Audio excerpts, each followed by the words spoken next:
नमस्ते दोस्तों, कैसे हैं आप सब। चलिए आज हम लोग हिस्ट्री के कुछ इम्पोर्टेंट तथ्यों को देखते हैं। तो आज हम लोग अर्ध ऐतिहासिक काल के बारे में पढ़ेंगे, जिसमें सिंधु सभ्यता भी आता है।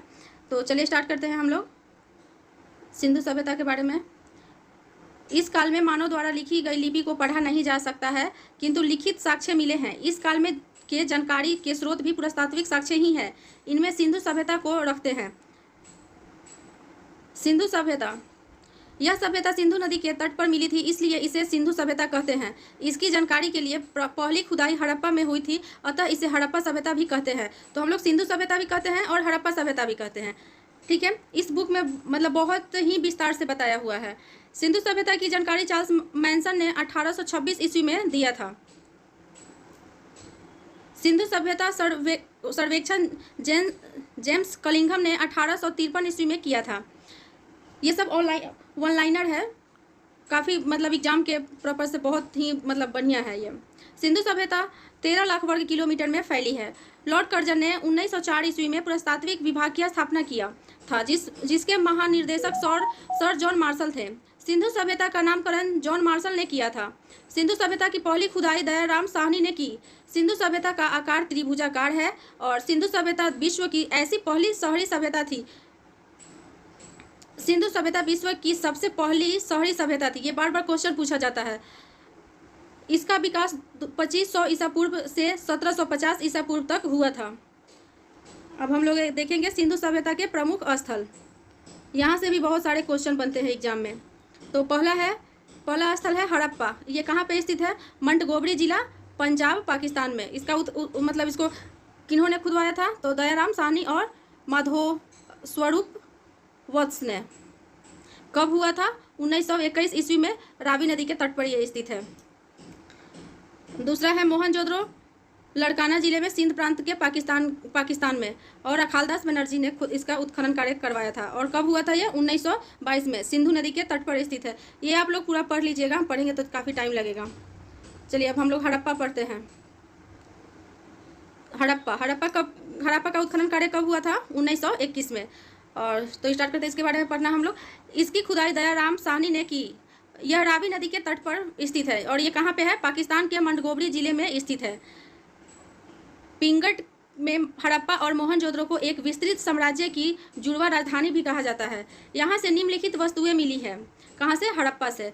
कुम्हार का चाक, अन्नागार, श्रमिक आवास, मातृ देवी की मूर्ति और लकड़ी की ओखली, लकड़ी का ताबूत, RH 37 कब्रिस्तान, हाथी का कपाल और स्वास्तिक का चिन्ह। चांदी का सर्वप्रथम प्रयोग हड़प्पा सभ्यता के लोगों ने ही किए थे। ठीक है, मोहनजोदड़ो पढ़ते हैं। 1921 में इसका उत्खनन कार्य हुआ था। इसकी खुदाई सन 1921 ईस्वी में रखालदास बनर्जी ने की। यह पाकिस्तान के लड़काना जिले में स्थित है। यह सिंधु नदी के तट पर स्थित है। यह सिंधु सभ्यता का सबसे बड़ा शहर है। यहाँ मृतकों का एक बहुत बड़ा टीला मिला है। यहाँ से निम्नलिखित वस्तुएं मिली हैं। पुरोहित आवास, घर में कुआं और विशाल स्नानागार, अन्नागार, सूती वस्त्र, स्वास्तिक चिन्ह, बड़े सबसे चौड़ी सड़क, सभागार और पशुपति शिव की मूर्ति मिली है और कांसे की नृत्यांगना मिली है। तांबे का ढेर भी मिला है मोहनजोदड़ो से। मोहनजोदड़ो का अन्नागार सिंधु सभ्यता का सबसे बड़ा भवन या इमारत है। स्वास्तिक मोहर सर्वाधिक मोहनजोदड़ो से मिला है, जिसका निर्माण सेलखड़ी से हुआ था। अब हम लोग पढ़ेंगे चन्हुद्रो का उत्खनन कार्य कब हुआ था? 1931 में। इसकी खुदाई सन 1931 ईस्वी में गोपाल मजूमदार ने की। यह पाकिस्तान में सिंधु नदी के तट पर स्थित है। यह एकमात्र शहर है जो दुर्ग रहित है। यही एक औद्योगिक शहर है। यहाँ से निम्नलिखित वस्तुएं मिली हैं। मेकअप सामग्री, मतलब जितने श्रृंगार का जो सामान है वो सब समझिए कि चन्हुद्रो से ही मिला है। लिपस्टिक, शीशा, मनका, गुड़िया, सुई, अलंकृत ईंट, बिल्ली का पीछा करता हुआ कुत्ता का पदचिन्ह भी मिला है यहीं से। अब रोपड़ का उत्खनन कार्य 1953 ईस्वी में स्टार्ट हुआ था। इसकी खुदाई यज्ञदत्त शर्मा ने 1953 ईस्वी में की। यह पंजाब के सतलज नदी के किनारे स्थित है। यहाँ मानव के साथ साथ उसके पालतू जानवरों का भी शव मिला है। ऐसा ही शव नवपाषाण काल में जम्मू कश्मीर के बुर्ज होम में मिला था। बनवाली का इसकी खुदाई रविंद्र सिंह ने की। यह हरियाणा में स्थित है। इसके समीप रंगोई नदी है। यहाँ जल निकासी की व्यवस्था नहीं थी, जिस कारण घरों में सोखता मिला है। यहाँ की सड़कें टेढ़ी मेढ़ी थी। कालीबंगा से भी बहुत क्वेश्चन पूछता है। इस बार बीपीएससी में यही पूछ लिया था टीचर वाले में कि मतलब सिंधु सभ्यता को किस काल में रखते हैं। इसका अर्थ कालीबंगा, इसका अर्थ होता है काले रंग की चूड़ियाँ। यहाँ से अलंकृत ईंट चूड़ी जोता हुआ खेत, हल एवं हवन कुंड मिले हैं।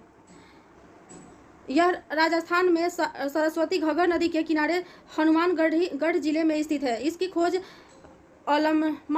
अलमानंद घोष द्वारा की गई थी।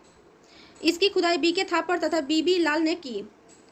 धौलावीरा, यह गुजरात में स्थित है। यह सिंधु सभ्यता का सबसे बड़ा स्थल है। इसकी खुदाई रविंद्र सिंह बिष्ट ने की।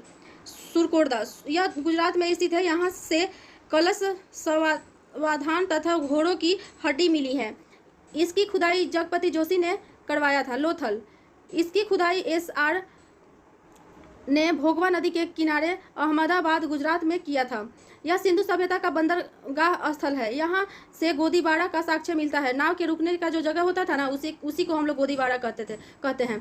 यहाँ घर के दरवाजे सड़कों की ओर खुलते थे, लेकिन सिंधु सभ्यता काल में मतलब एक लोथल को छोड़ करके बाकी जहाँ था वो घर के दरवाजे पीछे की तरफ खुलते थे।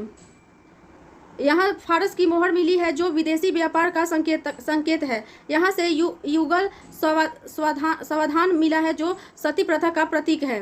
रंगपुर, यह गुजरात में स्थित है। यहाँ से धान की भूसी मिली है। सिंधु सभ्यता का सबसे बड़ा स्थल धौलावीरा है, जो कहाँ स्थित है? गुजरात प्लस पाकिस्तान, दोनों जगह में है।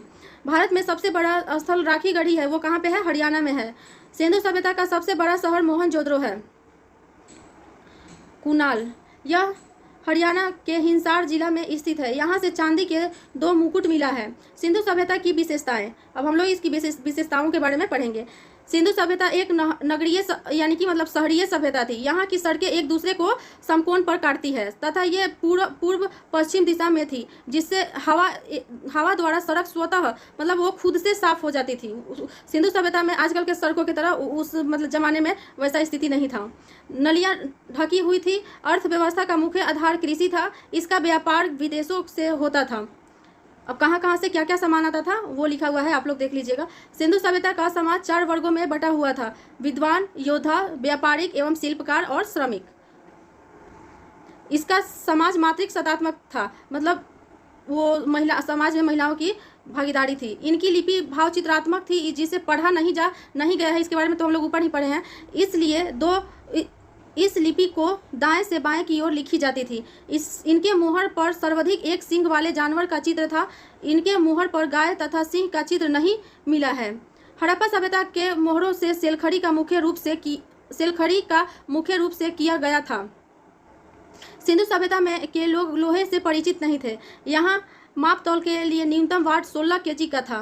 सिंधु सभ्यता के लोग युद्ध या तलवार से परिचित नहीं थे। सिंधु सभ्यता में मिट्टी के बर्तनों में लाल रंग का उपयोग होता था। सिंधुवासी विश्व में कपास के प्रथम उत्पादक थे, मतलब सबसे ज़्यादा कपास सिंधु सभ्यता के लोग ही मतलब उसको उत्पादन करते थे।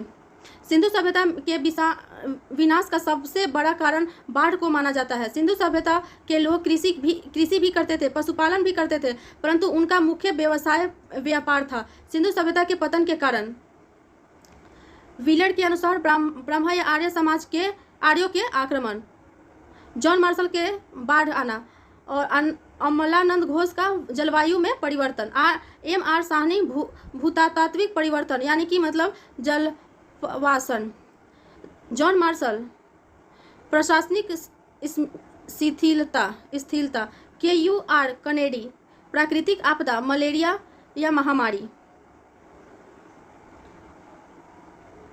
अब हम लोग दूसरा देख लें, मेसोपोटामिया, मतलब सिंधु सभ्यता की तरह ही वहाँ भी मेसोपोटामिया की सभ्यता थी। ये कब विकसित हुई थी? तो 10,000 ईसा पूर्व में। इसका विकास इराक में टिग्रिस एवं यूफ्रेटस नदी, दजला, फरात नदियों के मध्य में हुआ है। यहाँ की मिट्टी अत्यधिक उपजाऊ थी। यह सभ्यता ग्रामीण थी। इसके अर्थव्यवस्था का मुख्य आधार कृषि था। इस समय के मंदिरों को जिगुरद कहा जाता था। मेसोपोटामिया की सभ्यता के 4 भाग थे: सुमेरियन की सभ्यता, बेबीलोन की सभ्यता, सीरिया की सभ्यता और कैलिडिया की सभ्यता। झूलता हुआ बगीचा बेबीलोन में स्थित है। सिकंदर ने इस सभ्यता का विनाश कर दिया और इसके स्थान पर ग्रीक सभ्यता को थोप दिया। विश्व की सबसे पहली सभ्यता मेसोपोटामिया की सभ्यता थी, जबकि विश्व की पहली नगरीय सभ्यता सिंधु सभ्यता थी। मिस्र की सभ्यता 2100 ईसा पूर्व में, यह मिस्र के रेगिस्तानों में स्थित थी। यह नील नदी की इसे नील नदी की देन कहते हैं। इस सभ्यता की विकास फिरौन के नेतृत्व में किया गया था। इस सभ्यता में पिरामिड, सूर्य कैलेंडर तथा मम्मी का विकास हुआ था, अर्थात इस सभ्यता का रसायन शास्त्र सुदृढ़ था, गीजा का पिरामिड सबसे प्रसिद्ध है। रोम की सभ्यता 600 ईसा पूर्व में, इसे इटली में विकसित किया गया था। इन्होंने पूरे भूमध्यसागर पर अधिकार कर लिया था। प्राचीन सभ्यता के यह सबसे विकसित सभ्यता थी। आज भी इस सभ्यता के अवशेष सुरक्षित बचे हुए हैं, जो पर्यटन का आकर्षण का केंद्र है। इस सभ्यता के 2 सबसे बड़े राजा जूलियस सीजर एवं अगस्टस थे। जूलियस सीजर की हत्या धोखे से उनके मंत्रिमंडल द्वारा कर दी गई थी। जूलियस सीजर नामक नाटक ने लिखा है। फारस की सभ्यता 500 ईसा पूर्व, यह वर्तमान ईरान में थी। इस सभ्यता का विकास तेजी से हुआ था। इन्होंने पूरे अरब प्रायद्वीपीय पर अधिकार कर लिया था। इसकी भाषा फारसी थी तथा पारसी धर्म को मानते थे। सिकंदर ने इस धर्म का अंत कर दिया। तो आज का सेशन हम लोग यहीं ख़त्म करते हैं। और मेरा वीडियो आप लोग को अगर अच्छा लगे तो मेरे चैनल को प्लीज़ सब्सक्राइब, लाइक और कमेंट जरूर कीजिएगा।